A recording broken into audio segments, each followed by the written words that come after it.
இயேசுவை நேசிப்பவர்கள் பைபிளை வாசிப்பார்கள். இந்த சேனலை பின்பற்றினால் ஓராண்டில் வேதாகமத்தை வாசித்து முடித்து விடலாம். ஃபாலோ பண்ணுங்க, சப்ஸ்கிரைப் பண்ணுங்க. நியாயாதிபதிகள் 4ஆம் அதிகாரம். ஏகூத் மரணமடைந்த பின்பு இஸ்ரவேல் புத்திரர் திரும்ப கர்த்தரின் பார்வைக்கு பொல்லாப்பானதை செய்து வந்தார்கள். ஆகையால் கர்த்தர் அவர்களை ஆத்சோரில் ஆளுகிற யாபீன் என்னும் கானானியருடைய ராஜாவின் கையிலே விற்று போட்டார். அவனுடைய சேனாபதிக்கு சிசரா என்று பேர். அவன் புறஜாதிகளுடைய பட்டணமாகிய அரோசேத்திலே குடியிருந்தான். அவனுக்கு 900 இருப்பு ரதங்கள் இருந்தது. அவன் இஸ்ரவேல் புத்திரரை 20 வருஷம் கொடுமையாய் ஒடுக்கினான். இஸ்ரவேல் புத்திரர் கர்த்தரை நோக்கி முறையிட்டார்கள். அக்காலத்திலே லபிதோத்தின் மனைவியாகிய தெபோராள் என்னும் தீர்க்க தரிசியானவள் இஸ்ரவேலை நியாயம் விசாரித்தாள். அவள் எப்பிராயிம் மலை தேசமான ராமாவுக்கும் பெத்தேலுக்கும் நடுவில் இருக்கிற தெபோராளின் பேரிச்ச மரத்தின் கீழே குடியிருந்தாள். அங்கே இஸ்ரவேல் புத்திரர் அவளிடத்திற்கு நியாய விசாரணைக்கு போவார்கள்.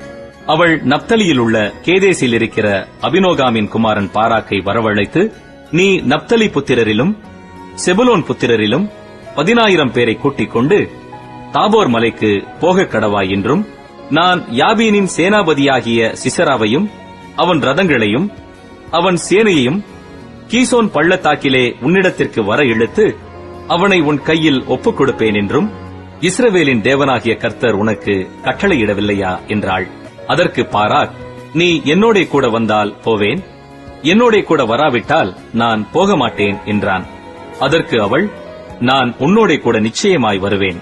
ஆனாலும் நீ போகிற பிரயாணத்தில் உண்டாகிற மேன்மை உனக்கு கிடையாது.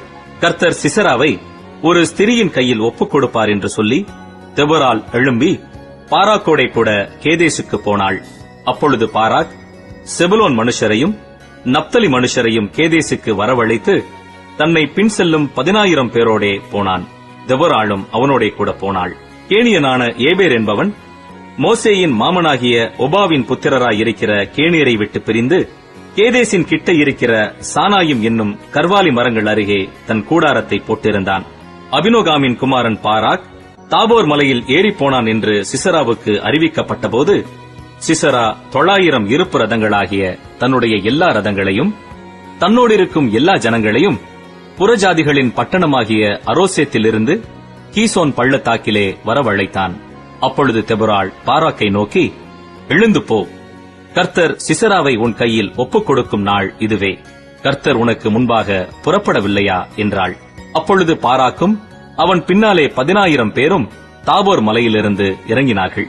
கர்த்தர் சிசராவையும் அந்த எல்லா ரதங்களையும் சேனை அனைத்தையும் பாராக்குக்கு முன்பாக பட்டய கருக்கினால் கலங்கடித்தார். சிசரா ரதத்தை விட்டிறங்கி கால்நடையாய் ஓடிப்போனான். பாராக் ரதங்களையும் சேனையையும் புறஜாதிகளுடைய அரோசேத் மட்டும் துரத்தினான். சிசராவின் சேனையெல்லாம் பட்டய கருக்கினால் விழுந்தது. ஒருவனும் மீதியாயிருக்கவில்லை. சிசரா கால்நடையாய் கேனியனான ஏபேரின் மனைவி யாகேலுடைய கூடாரத்திற்கு ஓடி வந்தான். அப்பொழுது யாபீன் என்னும் ஆத்சோரின் ராஜாவுக்கும் கேனியனான ஏபேரின் வீட்டுக்கும் சமாதானம் உண்டாயிருந்தது. யாகேல் வெளியே சிசராவுக்கு எதிர்கொண்டு போய், உள்ளே வாரும் என் ஆண்டவனே, என் அண்டை உள்ளே வாரும், பயப்படாதேயும் என்று அவனோடே சொன்னாள். அப்படியே அவள் அண்டை கூடாரத்தில் உள்ளே வந்தபோது அவனை ஒரு சமுக்காளத்தினாலே மூடினாள். அவன் அவளை பார்த்து, குடிக்க எனக்கு கொஞ்சம் தண்ணீர் தா, தாகமாயிருக்கிறேன் என்றான். அவள் பால் துருத்தியை திறந்து அவனுக்கு குடிக்க கொடுத்து திரும்பவும் அவனை மூடினாள். அப்பொழுது அவன், நீ கூடார வாசலிலே நின்று யாராவது ஒருவன் வந்து இங்கே யாராகிலும் இருக்கிறார்களா என்று உன்னிடத்தில் கேட்டால் இல்லை என்று சொல் என்றான். பின்பு ஏபேரின் மனைவியாகிய யாகேல் ஒரு கூடார ஆணியை எடுத்து தன் கையிலே சுத்தியை பிடித்துக் கொண்டு மெல்ல அவன் அண்டையில் வந்து அவன் நெற்றியிலே அந்த ஆணியை அடித்து போட்டாள். அது உருவி போய் தரையிலே புதைந்தது. அப்பொழுது ஆயாசமாய் தூங்கின அவன் செத்துப்போனான். பின்பு சிசராவை தொடர்கிற பாராக் வந்தான். அப்பொழுது யாகேல் வெளியே அவனுக்கு எதிர்கொண்டு போய், வாரும், நீர் தேடுகிற மனுஷனை உமக்கு காண்பிப்பேன் என்று சொன்னாள். அவன் அவளிடத்திற்கு வந்தபோது, இதோ சிசரா செத்து கிடந்தான். ஆணி அவன் நெற்றியில் அடித்திருந்தது. இப்படி தேவன் அந்நாளிலே கானானியரின் ராஜாவாகிய யாபீனை இஸ்ரவேல் புத்திரருக்கு முன்பாக தாழ்த்தினார். இஸ்ரவேல் புத்திரரின் கை கானானியரின் ராஜாவாகிய யாபீனை நிர்மூலமாக்கும் மட்டும் அவன் மேல் பலத்துக் கொண்டே இருந்தது.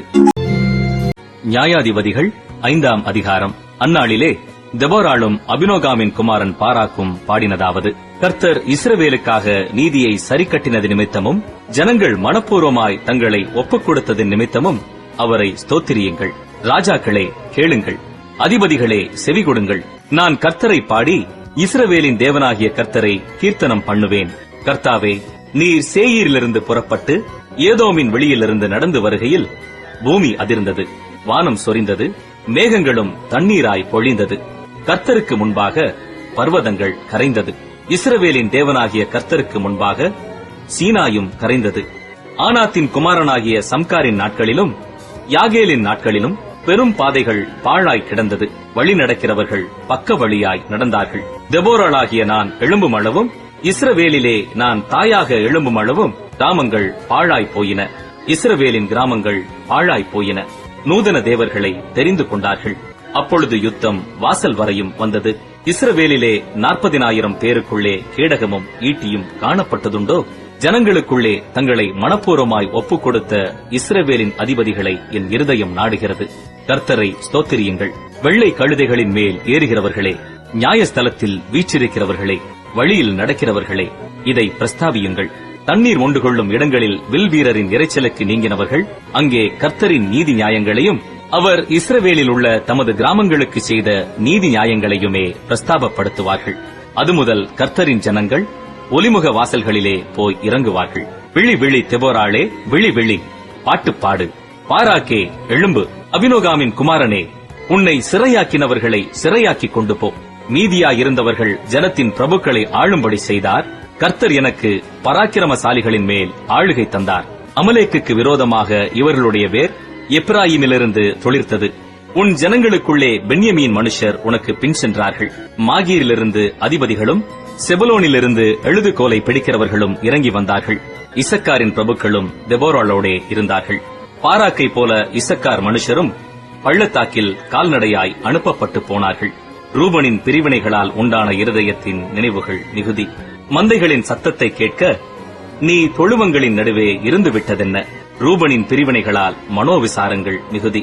கீலேயாத் மனுஷர் யோர்தானுக்கு அக்கறையிலே இருந்து விட்டார்கள். தான் மனுஷர் கப்பல்களில் தங்கியிருந்ததென்ன? ஆசேர் மனுஷர் கடற்கரையிலே தங்கி தங்கள் குடாக்களில் தாபரித்தார்கள். செபுலோனும் நப்தலியும் போர்க்களத்து முனையிலே தங்கள் உயிரை எண்ணாமல் மரணத்துக்கு துணிந்து நின்றார்கள். ராஜாக்கள் வந்து யுத்தம் பண்ணினார்கள். அப்பொழுது கானானியரின் ராஜாக்கள் மெகிதோவின் தண்ணீர் அருகான தானாக்கிலே யுத்தம் பண்ணினார்கள். அவர்களுக்கு திரவிய கொள்ளை கிடைக்கவில்லை. வானத்திலிருந்து யுத்தம் உண்டாயிற்று. நட்சத்திரங்கள் தங்கள் அயனங்களிலிருந்து சிசராவோடே யுத்தம் பண்ணின. கீசோன் நதி, பூர்வ நதியாகிய கீசோன் நதியே அவர்களை அடித்துக் கொண்டு போயிற்று. என் ஆத்துமாவே, நீ பலவான்களை மிதித்தாய். அப்பொழுது குதிரைகளின் குழம்புகள் பாய்ச்சலினாலே, பலவான்களின் பாய்ச்சலினாலேயே பிளந்து போயின. மேரோசை சபியுங்கள், அதன் குடிகளை சபிக்கவே சபியுங்கள் என்று கர்த்தருடைய தூதனானவர் சொல்லுகிறார். அவர்கள் கர்த்தர் பட்சத்தில் துணை நிற்க வரவில்லை. பராக்கிரமசாலிகளுக்கு விரோதமாய் அவர்கள் கர்த்தர் பட்சத்தில் துணை நிற்க வரவில்லையே. ஸ்திரீகளுக்குள்ளே கேனியனான ஏபேரின் மனைவியாகிய யாகேல் ஆசீர்வதிக்கப்பட்டவள். கூடாரத்தில் வாசமாயிருக்கிற ஸ்திரீகளுக்குள்ளே அவள் ஆசீர்வதிக்கப்பட்டவளே. தண்ணீரை கேட்டான், பாலை கொடுத்தாள். ராஜாக்களின் கிண்ணியிலே வெண்ணெயை கொண்டு வந்து கொடுத்தாள். தன் கையால் ஆணியையும் தன் வலது கையால் தொழிலாளரின் சுத்தியையும் பிடித்து சிசராவை அடித்தாள். அவன் நெற்றியில் உருவக் கடாவி அவன் தலையை உடைத்து போட்டாள். அவள் காலருகே அவன் மடங்கி விழுந்து கிடந்தான். அவள் காலருகே மடங்கி விழுந்தான். அவன் எங்கே மடங்கி விழுந்தானோ அங்கே மடிந்து கிடந்தான். சிசராவின் தாய் ஜன்னலில் நின்று பலகணி வழியாய் பார்த்துக் கொண்டிருந்து, அவனுடைய ரதம் வராமல் பிந்தி போனதென்ன, அவனுடைய ரதங்களின் ஓட்டம் தாமதிக்கிறதென்ன என்று புலம்பினாள். அவளுடைய நாயகிகளில் புத்திசாலிகள் அவளுக்கு உத்தரவு சொன்னதுமன்றி, அவள் தானும் தனக்கு மறுமொழியாக, அவர்கள் கொள்ளையை கண்டுபிடிக்கவில்லையோ, அதை பங்கிட வேண்டாமோ? ஆளுக்கு 2 பெண்களையும், சிசராவுக்கு கொள்ளையிட்ட பல வருணமான ஆடைகளையும், கொள்ளையிட்ட பல வருணமான சித்திர தையல் ஆடைகளையும், கொள்ளையிட்டவர்களின் கழுத்துக்கு இருபுறமும் பொருந்தும் சித்திர தையல் உள்ள பல வருணமான ஆடையையும் கொடுக்க வேண்டாமோ என்றாள். கர்த்தாவே, உம்மை பகைக்கிற யாவரும் இப்படியே அழியக் கடவர்கள். அவரில் அன்பு கூறுகிறவர்களோ வல்லமையோடே உதிக்கிற சூரியனைப் போல இருக்க கடவர்கள் என்று பாடினார்கள். பின்பு தேசம் 40 வருஷம் அமைதலாயிருந்தது. நியாயாதிபதிகள் 6ஆம் அதிகாரம். பின்னும் இஸ்ரவேல் புத்திரர் கர்த்தரின் பார்வைக்கு பொல்லாப்பானதை செய்தார்கள். அப்பொழுது கர்த்தர் அவர்களை 7 வருஷம் மீதியானியரின் கையில் ஒப்புக் கொடுத்தார். மீதியானியரின் கை இஸ்ரவேலின் மேல் பலத்துக் கொண்டபடியால் இஸ்ரவேல் புத்திரர் மீதியானியர் நிமித்தம் தங்களுக்கு மலைகளில் உள்ள கெபிகளையும் குகைகளையும் அரணான ஸ்தலங்களையும் அடைக்கலங்களாக்கிக் கொண்டார்கள். இஸ்ரவேலர் விதை விதைத்திருக்கும் போது மீதியானியரும் அமலேக்கியரும் கிழக்கத்தி புத்திரரும் அவர்களுக்கு விரோதமாய் எழும்பி வந்து அவர்களுக்கு எதிரே பாளையம் இறங்கி காசாவின் எல்லை மட்டும் நிலத்தின் விளைச்சலை கெடுத்து இஸ்ரவேலிலே ஆகாரத்தையாகிலும் ஆடு மாடுகள் கழுதைகளையாகிலும் வைக்காதே போவார்கள். அவர்கள் தங்கள் மிருக ஜீவன்களோடும் தங்கள் கூடாரங்களோடும் வெட்டுக்கிளிகளைப் போல் திரளாய் வருவார்கள். அவர்களும் அவர்கள் ஒட்டகங்களும் எண்ணி முடியாததாயிருக்கும். இந்த பிரகாரமாக தேசத்தை கெடுத்துவிட அதிலே வருவார்கள். இப்படி மீதியானியராலே இஸ்ரவேலர் மிகவும் சிறுமைப்பட்டார்கள். அப்பொழுது இஸ்ரவேல் புத்திரர் கர்த்தரை நோக்கி முறையிட்டார்கள். இஸ்ரவேல் புத்திரர் மீதியானியர் நிமித்தம் கர்த்தரை நோக்கி முறையிட்ட போது கர்த்தர் ஒரு தீர்க்கதரிசியை அவர்களிடத்திற்கு அனுப்பினார். அவன் அவர்களை நோக்கி, இஸ்ரவேலின் தேவனாகிய கர்த்தர் உரைக்கிறது என்னவென்றால், நான் உங்களை எகிப்திலிருந்து வரவும் அடிமைத்தன வீட்டிலிருந்து புறப்படவும் செய்து எகிப்தியர் கையினின்றும் உங்களை ஒடுக்கின யாவருடைய கையினின்றும் உங்களை ரட்சித்து அவர்களை உங்களுக்கு முன்பாக துரத்தி அவர்கள் தேசத்தை உங்களுக்கு கொடுத்து, நான் உங்கள் தேவனாகிய கர்த்தர் என்றும் நீங்கள் குடியிருக்கும் அவர்கள் தேசத்தில் உள்ள எமோரியருடைய தேவர்களுக்கு பயப்படாதிருங்கள் என்றும் உங்களுக்கு சொன்னேன். நீங்களோ என் சொல்லை கேளாதே போனீர்கள் என்கிறார் என்று சொன்னான். அதற்கு பின்பு கர்த்தருடைய தூதனானவர் வந்து அபியேஸ்ரியனான யோவாசின் ஊராகிய ஒப்ராவில் இருக்கும் ஒரு கர்வாலி மரத்தின் கீழ் உட்கார்ந்தார். அப்பொழுது அவனுடைய குமாரன் கிதியோன் கோதுமையை மீதியானியரின் கைக்கு தப்புவிக்கிறதற்காக ஆலைக்கு சமீபமாய் அதை போரடித்தான். கர்த்தருடைய தூதனானவர் அவனுக்கு தரிசனமாகி, பராக்கிரமசாலியே, கர்த்தர் உன்னோடே இருக்கிறார் என்றார். அப்பொழுது கிதியோன் அவரை நோக்கி, ஆ என் ஆண்டவனே, கர்த்தர் எங்களோடே இருந்தால் இவையெல்லாம் எங்களுக்கு நேரிடுவானேன்? கர்த்தர் எங்களை எகிப்திலிருந்து கொண்டு வரவில்லையா என்று எங்கள் பிதாக்கள் எங்களுக்கு விவரித்துச் சொன்ன அவருடைய அற்புதங்களெல்லாம் எங்கே? இப்பொழுது கர்த்தர் எங்களை கைவிட்டு மீதியானியர் கையில் எங்களை ஒப்புக் கொடுத்தாரே என்றான். அப்பொழுது கர்த்தர் அவனை நோக்கி பார்த்து, உனக்கு இருக்கிற இந்த பலத்தோடே போ, நீ இஸ்ரவேலை மீதியானியரின் கைக்கு நீங்களாக்கி ரட்சிப்பாய். உன்னை அனுப்புகிறவர் நான் அல்லவா என்றார். அதற்கு அவன், ஆ என் ஆண்டவரே, நான் இஸ்ரவேலை எதினாலே ரட்சிப்பேன்? இதோ மனாசேயில் என் குடும்பம் மிகவும் எளியது, என் தகப்பன் வீட்டில் நான் எல்லாரிலும் சிறியவன் என்றான். அதற்கு கர்த்தர், நான் உன்னோடே கூட இருப்பேன். ஒரே மனுஷனை முறிய அடிப்பது போல நீ மீதியானியரை முறிய அடிப்பாய் என்றார். அப்பொழுது அவன், உம்முடைய கண்களில் இப்பொழுதும் எனக்கு தயை கிடைத்ததானால் என்னோடே பேசுகிறவர் தேவரீர்தான் என்று எனக்கு ஒரு அடையாளத்தை காட்ட வேண்டும். நான் உம்மிடத்திற்கு என் காணிக்கையை கொண்டு வந்து உமக்கு முன்பாக வைக்கும் அளவும் இவ்விடம் விட்டு போகாதிருப்பீராக என்றான். அதற்கு அவர், நீ திரும்பி வரும் மட்டும் நான் இருப்பேன் என்றார். உடனே கிதியோன் உள்ளே போய் ஒரு வெள்ளாட்டுக்குட்டியையும் ஒரு மரக்கால் மாவிலே புளிப்பில்லாத அப்பங்களையும் ஆயத்தப்படுத்தி இறைச்சியை ஒரு கூடையில் வைத்து ஆணத்தை ஒரு கிண்ணத்தில் வார்த்து அதை வெளியே கர்வாலி மரத்தின் கீழிருக்கிற அவரிடத்தில் கொண்டு வந்து வைத்தான்.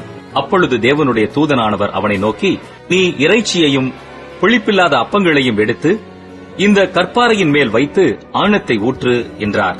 அவன் அப்படியே செய்தான்.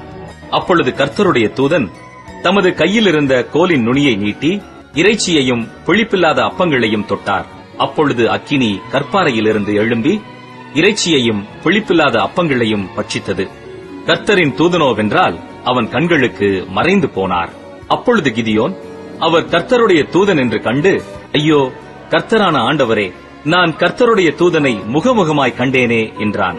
அதற்கு கர்த்தர், உனக்கு சமாதானம், பயப்படாதே, நீ சாவதில்லை என்று சொன்னார். அங்கே கிதியோன் கர்த்தருக்கு ஒரு பலிபீடத்தை கட்டி அதற்கு யெகோவா ஷாலோம் என்று பெயரிட்டான். அது இந்நாள் வரைக்கும் அபியேஸ்ரியரின் ஊராகிய ஒப்ராவில் இருக்கிறது. அன்று ராத்திரியிலே கர்த்தர் அவனை நோக்கி, நீ உன் தகப்பனுக்கு இருக்கிற காளைகளில் 7 வயதான 2ஆம் காளையை கொண்டு போய் உன் தகப்பனுக்கு இருக்கிற பாகாலின் பலிபீடத்தை தகர்த்து அதன் அருகே இருக்கிற தோப்பை வெட்டி போட்டு, இந்த கற்பாறை உச்சியிலே பாங்கான ஒரு இடத்தில் உன் தேவனாகிய கர்த்தருக்கு ஒரு பலிபீடத்தை கட்டி, அந்த 2ஆம் காளையை கொண்டு வந்து அதை நீ வெட்டி போட்ட தோப்பினுடைய கட்டை விறகுகளின் மேல் சர்வாங்க தகனமாக பலியிடக் கடவாய் என்றார். அப்பொழுது கிதியோன் தன் வேலையாட்களில் 10 பேரை சேர்த்து கர்த்தர் தனக்கு சொன்னபடியே செய்தான். அவன் தன் தகப்பன் குடும்பத்தாருக்கும் அந்த ஊர் மனுஷருக்கும் பயப்பட்டபடியினாலே அதை பகலிலே செய்யாமல் இரவிலே செய்தான். அந்த ஊர் மனுஷர் காலமே எழுந்திருந்த போது, இதோ பாகாலின் பலிபீடம் தகர்க்கப்பட்டதும் அதன் அருகே இருந்த தோப்பு வெட்டி போடப்பட்டதும் கட்டப்பட்டிருந்த பலிபீடத்தின் மேல் அந்த 2ஆம் காளை பலியிடப்பட்டதுமாயிருக்க அவர்கள் கண்டு ஒருவரை ஒருவர் நோக்கி, இந்த காரியத்தை செய்தவன் யார் என்றார்கள். கேட்டு விசாரிக்கிற போது, யோவாசின் மகன் கிதியோன் இதை செய்தான் என்றார்கள். அப்பொழுது ஊரார் யோவாசை நோக்கி, உன் மகனை வெளியே கொண்டு வா, அவன் பாகாலின் பலிபீடத்தை தகர்த்து அதன் அருகே இருந்த தோப்பை வெட்டி போட்டான், அவன் சாக வேண்டும் என்றார்கள். யோவாஸ் தனக்கு விரோதமாக நிற்கிற அனைவரையும் பார்த்து, நீங்களா பாகாலுக்காக வழக்காடுவீர்கள்? நீங்களா அதை ரட்சிப்பீர்கள்? அதற்காக வழக்காடுகிறவன் இன்று காலையிலேதானே சாகக் கடவன். அது தேவனானால் தன் பலிபீடத்தை தகர்த்ததன் நிமித்தம் அது தானே தனக்காக வழக்காடட்டும் என்றான். தன் பலிபீடத்தை தகர்த்ததன் நிமித்தம் பாகால் அவனோடே வழக்காடட்டும் என்று சொல்லி அந்நாளிலே அவனுக்கு எருபாகால் என்று பெயரிடப்பட்டது. மீதியானியரும் அமலேக்கியரும் கிழக்கத்தி புத்திரர் யாவரும் ஏகமாய் கூடி ஆற்றை கடந்து வந்து எஸ்ரயேல் பள்ளத்தாக்கிலே பாளையம் இறங்கினார்கள். அப்பொழுது கர்த்தருடைய ஆவியானவர் கிதியோன் மேல் இறங்கினார். அவன் எக்காளம் ஊதி அபியேஸ்ரியரை கூப்பிட்டு தனக்கு பின் செல்லும்படி செய்து, மனாசே நாடெங்கும் ஸ்தானாபதிகளை அனுப்பி அவர்களையும் கூப்பிட்டு தனக்கு பின் செல்லும்படி செய்து, ஆசேர், செபுலோன், நப்தலி நாடுகளிலும் ஆட்களை அனுப்பினான். அவர்களும் அவனுக்கு எதிர்கொண்டு வந்தார்கள். அப்பொழுது கிதியோன் தேவனை நோக்கி, தேவரீர் சொன்னபடி என் கையினாலே இஸ்ரவேலை ரட்சிக்க வேண்டுமானால், இதோ நான் மயிருள்ள ஒரு தோலை களத்திலே போடுகிறேன். பனி தோலின் மேல் மாத்திரம் பெய்து பூமியெல்லாம் காய்ந்திருந்தால், அப்பொழுது தேவரீர் சொன்னபடி இஸ்ரவேலை என் கையினால் ரட்சிப்பீர் என்று அதனாலே அறிவேன் என்றான். அப்படியே ஆயிற்று. அவன் மறுநாள் காலமே எழுந்திருந்து தோலை கசக்கி அதிலிருந்த பனி நீரை ஒரு கிண்ணம் நிறைய பிழிந்தான். அப்பொழுது கிதியோன் தேவனை நோக்கி, நான் இன்னும் ஒரு விசை மாத்திரம் பேசுகிறேன், உமது கோபம் என்மேல் மூளாதிருப்பதாக. தோலினாலே நான் இன்னும் ஒரே விசை சோதனை பண்ணட்டும். தோல் மாத்திரம் காய்ந்திருக்கவும் பூமி எங்கும் பனி பெய்திருக்கவும் கட்டளையிடும் என்றான். அப்படியே தேவன் அன்று ராத்திரி செய்தார். தோல் மாத்திரம் காய்ந்திருந்து பூமி எங்கும் பனி பெய்திருந்தது. சங்கீதம் 126. சீயோனின் சிறையிருப்பை கர்த்தர் திருப்பும் போது சொப்பனம் காண்கிறவர்கள் போல் இருந்தோம். அப்பொழுது நம்முடைய வாய் நகைப்பினாலும் நம்முடைய நாவு ஆனந்த சத்தத்தினாலும் நிறைந்திருந்தது. அப்பொழுது கர்த்தர் இவர்களுக்கு பெரிய காரியங்களை செய்தார் என்று புறஜாதிகளுக்குள்ளே சொல்லிக் கொண்டார்கள். கர்த்தர் நமக்கு பெரிய காரியங்களை செய்தார், இதன் நிமித்தம் நாம் மகிழ்ந்திருக்கிறோம். கர்த்தாவே, தெற்கத்தி வெள்ளங்களை திருப்புவது போல எங்கள் சிறையிருப்பை திருப்பும். கண்ணீரோடே விதைக்கிறவர்கள் கம்பீரத்தோடே அறுப்பார்கள். அள்ளித்தூவும் விதையை சுமக்கிறவன் அழுது கொண்டு போகிறான். ஆனாலும் தான் அறுத்த அரிகளை சுமந்து கொண்டு கம்பீரத்தோடே திரும்பி வருவான்.